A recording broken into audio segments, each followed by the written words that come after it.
Yo, what's good, y'all? It's your boy, your main nigga behind the trigger. Just wanna let y'all know something, man. It's two types of niggas that millennial chicks. We're gonna say millennial chicks because boomers don't have this problem, and most Gen Xers really don't have this problem. So we're talking about millennials and Gen Xers because right now, the ones that are fucking up, ironically, let me roll up my sleeves for this one. Ironically, the ones that are fucking up are millennials and Gen Xers, and I am one of the first millennials, but I really feel like a Gen Xer. I feel like a very late Gen Xer, like one of the last Gen Xers to exist, because I was born in 1982, and because I was born in 1982 and I was raised by some parents from the 60s, I feel like I kind of roll like a Gen X. I was definitely raised like a Gen Xer as basically a 1982 baby. That's, there. Here's the two types of niggas that millennial and Gen X women hate. And when I tell you this, you're like, damn, only two? Usually you have a top five, bro. Just two. And it's kind of hard because 9 times out of 10, you fall into one of these categories. They hate lames and they hate real niggas. I know you're like, what the fuck? Yeah, bro. They hate lames and they hate real niggas. We're gonna start off with lames because that's gonna be a little bit easier to swallow. The reason why they hate lames is because lames are boring. Lames are predictable.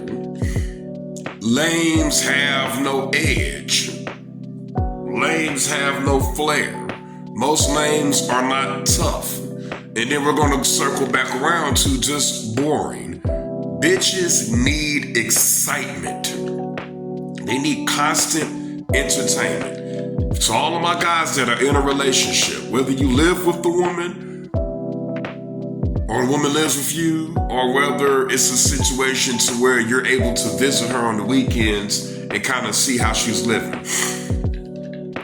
When's the last time you saw your girl just sitting there and being completely quiet? I'm talking about completely quiet. I'm talking about at the very least, because it seems like nowadays we're always looking at something. But I'm talking about she's not fucking with her phone and she's not looking at no crazy shit on the TV. I'll even be fair. Let's say that your chick has, because I love this shit called Cityscape on my Vizio TV, where it's just some relaxing ass music and they're showing like different landscapes of like different cities. Like one moment they got you flying through Vegas, next minute you're in Mexico City, where they're just sitting up, not fucking with the phone and just looking at that shit. Probably never. They got to constantly have some shit going on.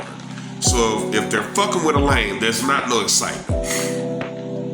Now, here's why they don't like but the thing is, here's the good thing about a lame. With a lame, they can fuck around and have their cake and eat it too. Because 9 times out of 10, a lame is gonna have a good job. So they got financial stability. And then they can just go cheat with a real nigga. Now here's why they hate real niggas. Real niggas are exciting. Real niggas come with edge. Real niggas come with flair and sparkle. They hate real niggas because they know that bitches love real niggas. So if you have a real nigga, if he steps out the house and he's looking good, you know that it's gonna be some women looking at him. Real niggas don't take shit. So it's hard to argue with a real nigga because a real nigga is gonna check a bitch on her bad behavior. And then she's gonna have to either hold herself accountable or she's gonna have to come back with some get back. And what can you say about a real nigga? You can't call him a lame.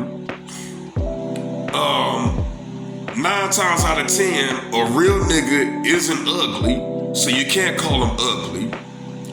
If a real nigga is ugly, He knows that he's ugly and he doesn't give a fuck. You can't call him fat. You cannot insult a real nigga on his physicality because a real nigga embraces whatever his shortcomings are. A real nigga does not have those type of insecurities. Biggie is the best example. Nigga dissed himself in his own song. That's what makes him one of the GOATs. That nigga said, fat, black, and ugly as ever. However, I say Gucci down to the socks, rings and watch filled with rocks.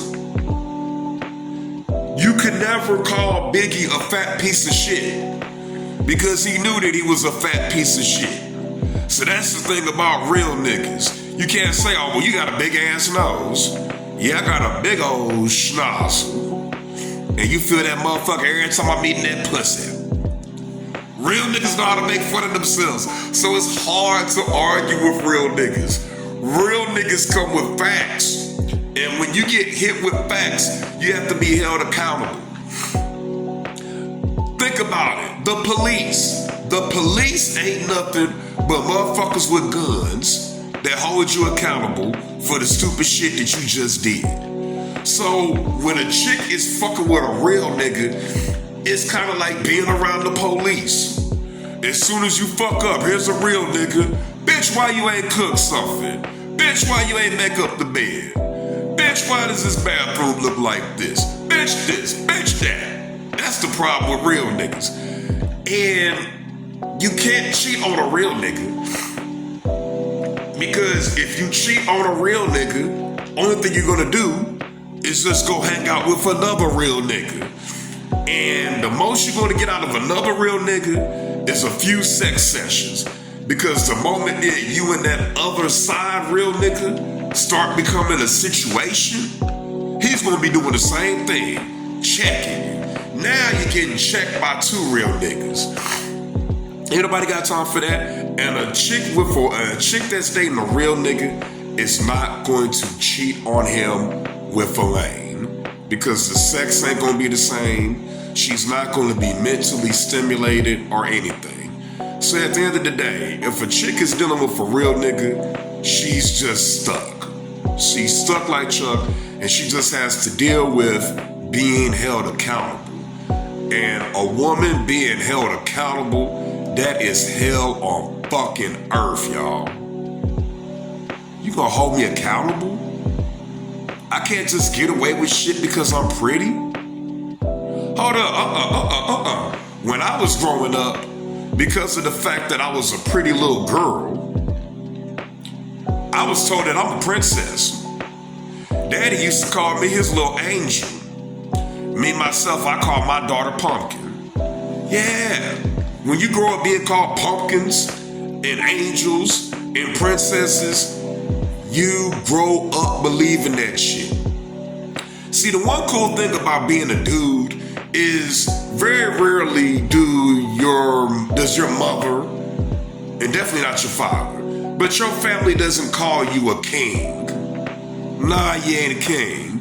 The king is your motherfucking daddy, who's out here working that damn job 40, 50, 60 hours a week and paying motherfucking bills. So you never get called a king, and rarely do you get called a prince. Cause shit, sometimes if you grow up and ain't no dad around, how the fuck you gonna be a prince? And it ain't no motherfucking king around. So as a boy, you get told, fuck you, you ain't shit. I'll be glad when you're old enough to drive and work a job so you can start paying some bills around this motherfucker. So by the time you get grown, you don't have this entitlement where you feel like the world owes you shit.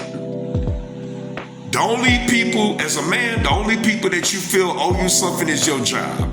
And usually you're like, you know what, fuck it. I did 50 hours, so they owe me 40 hours regular, and they owe me 10 hours time and a half. So that's the difference. So that's why they hate lames and they hate real niggas. Every once in a while, they find a nigga that's right in the middle of a lame nigga and a real nigga. But those niggas are hard to find, and most of them niggas is already married. Holla at me.